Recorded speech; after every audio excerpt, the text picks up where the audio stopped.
Hi there, welcome to No Nonsense Whiskey. My name's Vin PF, and on today's episode I've got the great fortune to be able to cover 3 Tomatin whiskies in a row. Now I'm grateful for this because actually a friend of mine, Simon, aka the Whiskey Novice on Instagram, really great. If you're on Instagram, definitely go and check him out. I'll try and pop a link in the description below, but yeah, he's doing really well at the minute. But he does a lot of side gig stuff, and one of the things he does is work as a bit of an ambassador for Tomatin. So he's always got bottles in stock, basically. I met up with him fairly recently. He lives in my city, and he had these 3 on him at the Whiskey Club, and he said, do I want to borrow them, do a review? Absolutely yes is the answer. So, interesting one, because the brand hasn't given this to me. Basically, a friend who happens to have an affiliation with the brand gave them to me, and they're not going to be for me. So I'm not going to keep these, unfortunately, which is a bit of a shame. But so they're not on my whiskey base or anything like that. I'm going to be trying these today, and I'm going to be trying my hardest not to kill too much of these bottles to get them back to Simon so that he can enjoy his little stock.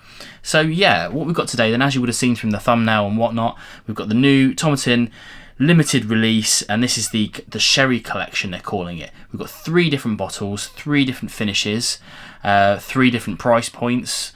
So the best thing to do really is just to get into them one by one, as always. This is just going to be a massive long video.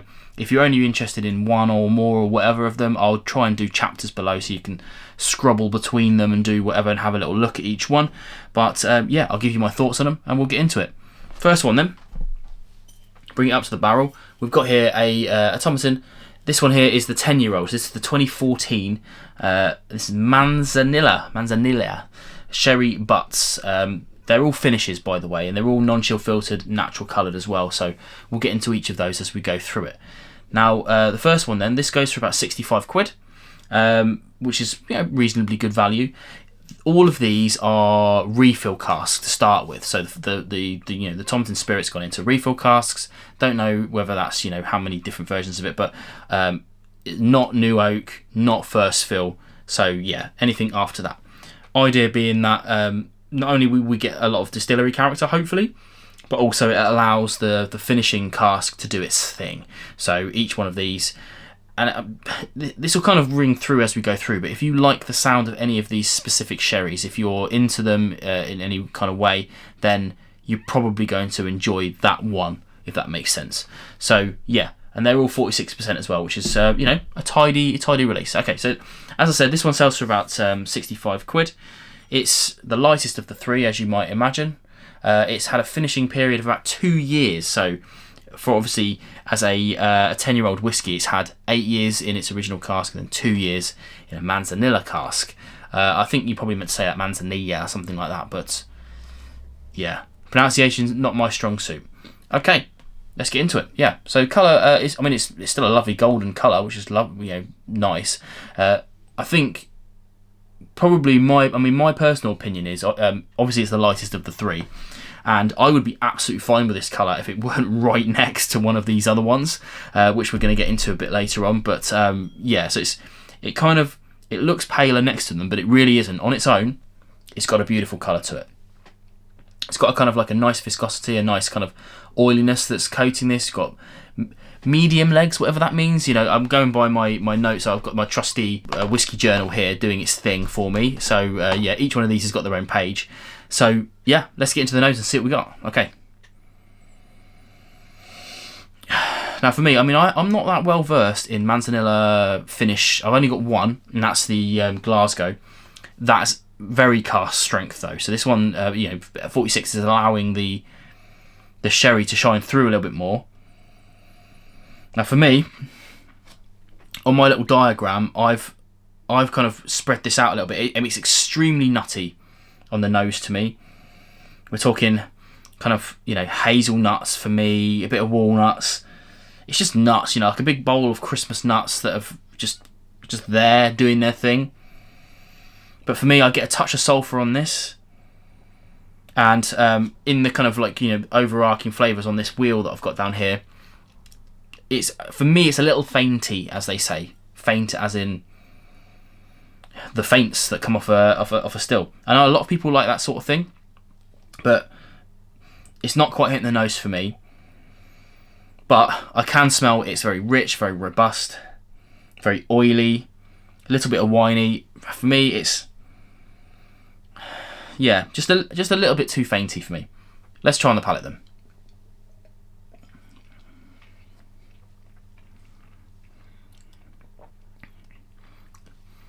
I mean, there's loads going on here.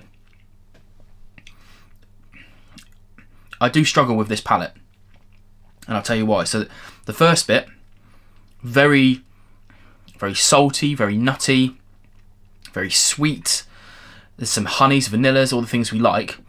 The Manzanilla cask doesn't really start to show its face until after all that's kind of disappeared off a little bit. Once the kind of initial I'm drinking whiskey vibe happens, all that disappears, and then you get this really sour, fainty nuttiness on the back end. And I'm coming at that from a kind of negative point of view, but only because I don't like that as a palate. Now, I happen to know that this is Simon's favourite one, so he's obviously leaning into those kind of notes. He loves that kind of salty. I guess. Well, if I'm getting nutty, I'm not sure if he gets that, but he's told me it's like he loves the saltiness on this. And ordinarily I would, but the nuttiness is taking over, and it's a little bit too much for me. I like a nuttiness in the dram, but that's the flavour in this rather than a kind of joining flavour. So yeah, first dram then. I will say I'm not a huge fan of this one, but that's just me. I know that we tried this together at a club meet, and loads of people really enjoyed this, so that is definitely just me. We'll do a quick cleanse, and we'll swap this bottle out for the next one. Okay, so dram number 2 then. We have here the 2008 15-year-old, and this is a Palo Cortado finish, which is pretty cool. Like you can see here, you know, there's a marked difference in colour in there. You know, it's not not too much of a difference, but definitely a step in the direction that we tend to like. Now this one here, obviously 15 years old. Again, refill cask. Again, 46%. This one retails a little bit more. This is 95 quid to reflect the age. The finish on this is 3 years old, so it's this one's had 12 years in the original barrel, and then a further 3 in the Palo Cortado cask. So yeah, again, not well versed on Palo Cortado. You guys know by now I'm not a huge sherry finish guy. You know, there are ones that I like, and some that I even love, but obviously the price of entry is a bit of a put off if I'm not sure if I'm going to like it or not. So I do like to try them first. But yeah, so Palo Cortado, not something I know too much about. I've got one other Palo Cortado whiskey, and that's in the Welsh Wind Palo Cortado finish that I know about, but something I'm willing to explore. Again, a bit of a darker colour. We're getting on to more of that deep coppery vibe, you know, starting to tarnish copper. I just make up the names for the colours, but yeah, it looks good. It looks good. Let's get onto the nose then and see what we got. Now, for me, this is getting much more up my street. So this is it's much more winey. There is still a nuttiness to it, but it's very understated this time. This is very floral. Obviously, it goes without saying there's no smoke in any of these. But all of those sulphury notes, the fainty notes on the first one, I wouldn't say they're completely gone, but they're mingled in nicely this time, which, you know, again is a good thing. Really nice, really nice. It's retained that oiliness, and of course those extra years give us a little bit more tannic notes from wood. Nice and sweet, I like it. And that's interesting, to be fair, because my one thing I know about Palo Cortado is it's a little drier. I'm not sure where Manzanilla fits in that kind of scale, but it's a little drier than the sherries that I usually like. So yeah, maybe the Manzanilla is even drier, which is why I'm finding this one a bit sweeter in the same context. Let's get onto the palate.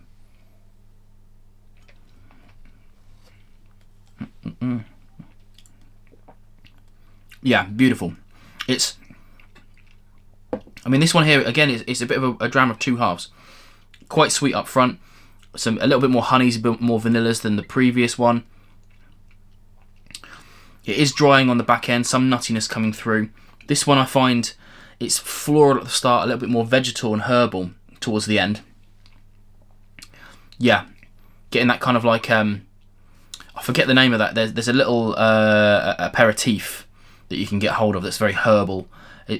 it's kind of reminiscent of that. That's definitely not the overarching flavour. I don't want that to sort of come across in the tasting note.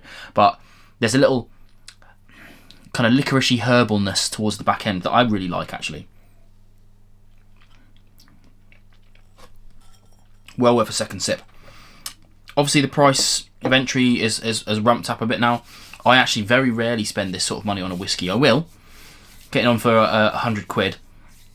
I will spend it if I have to, but it would have to be a truly... Look, exceptional is the wrong word, because that's individual to the person, but it would have to be something that really blew me away.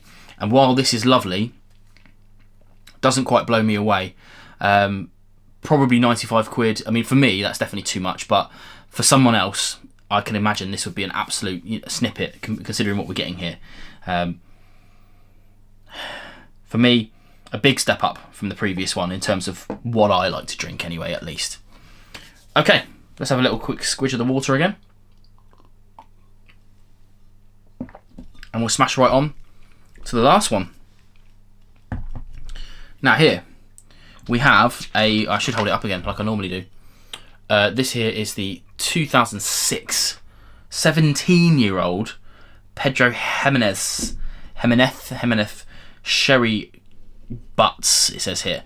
Now, again, I mean, look again. So, the colour versus the previous one, there's not a hell of a lot in it, but clearly darker. But in comparison to the first one, this is what I was saying earlier.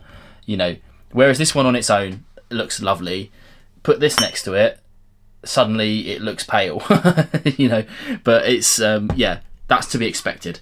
This one here, I mean, this goes for a tidy 150, which is massive. I've only spent more than that on a bottle of whiskey once. So yeah, that's a significant investment for me. But not for everybody. It's the big thing about this one here is that it's the finishing on this. It's got a massive 8 years in a PX cask. So 9 years odd in the refill, and then 8 years in the PX cask, which to me, when you read that on paper, that's like alarm bells, that is. Very brave, I will say, very brave, because PX, as most of us know, is quite sweet, quite viscous, and it can dominate. We all know that, and it probably will, but we'll get into it. So yeah, brave, hopefully paid off, as if I haven't made up my mind already. So yeah, look at that, beautiful. I wouldn't say it's quite mahogany, but it's definitely on the way. Let's get onto the nose. Oish, I mean, so this is the first one where I'm getting those kind of juicy fruits, those raisins, those figs, dates.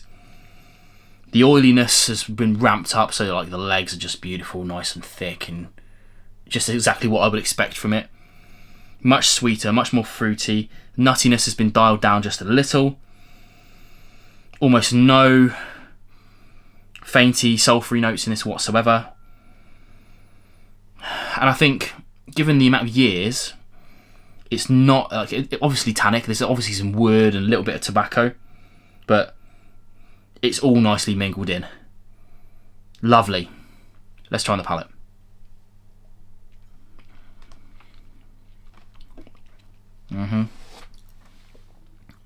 Aye. Oh. Beautiful. Stunning, in fact. Which, that sort of annoys me, I will admit, because, I like to consider myself a bit of a cheap date when it comes to whiskey. As I said, I don't often spend this sort of money on a whiskey. So it sort of annoys me that my favourite is the most expensive one. And I don't think that's a palate thing. I don't think that's me denying the existence of younger whiskey and whatnot, because I still happily drink 3, 4, 5-year-old whiskey, or even 40% or whatever. I'll happily drink. If it's good, I'll drink it.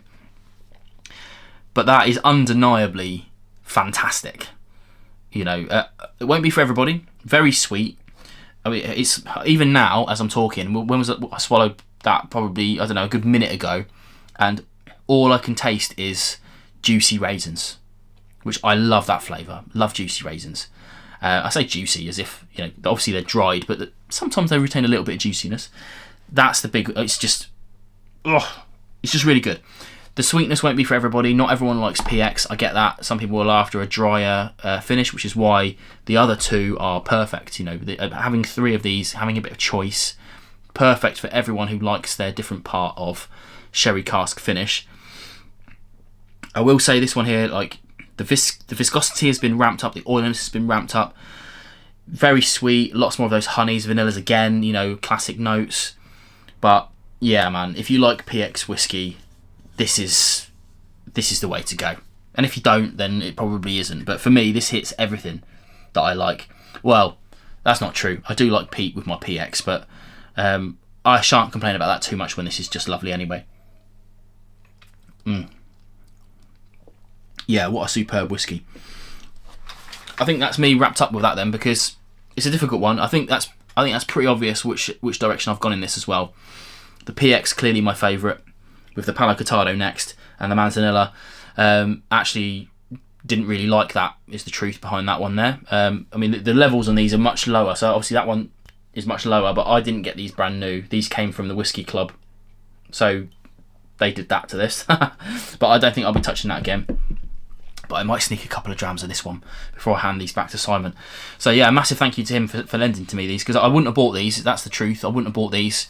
All probably a little bit expensive for what I would want to pay, but that's just me. You know, me and my buying habits aren't the same as my reviewing habits, put it that way. You know, I still a cheap date. I still like to buy cheap whiskey. I still like to buy whiskey under deals and whatnot, but there you go. I'm really grateful to have been able to try it. That's the truth. But yeah, now I don't know, I'm questioning whether I want to find 150 quid to buy a full bottle of this. Probably not, is the truth. Of my own money, probably not. But yeah, if I had the money and I had to buy one of these 3, it'd be that one. That's fair to say. But there you go. If you've tried any of these, let me know. Which one are you most interested in? Are these even on your radar? But if they're not, then hopefully they are now. But yeah, let me know. As always, right at the end of the show, if you want to buy these, there are links below, affiliate links of course, and they help out the channel. So yeah, I'll say cheers to you, and I'm going to enjoy this one off screen. Ta.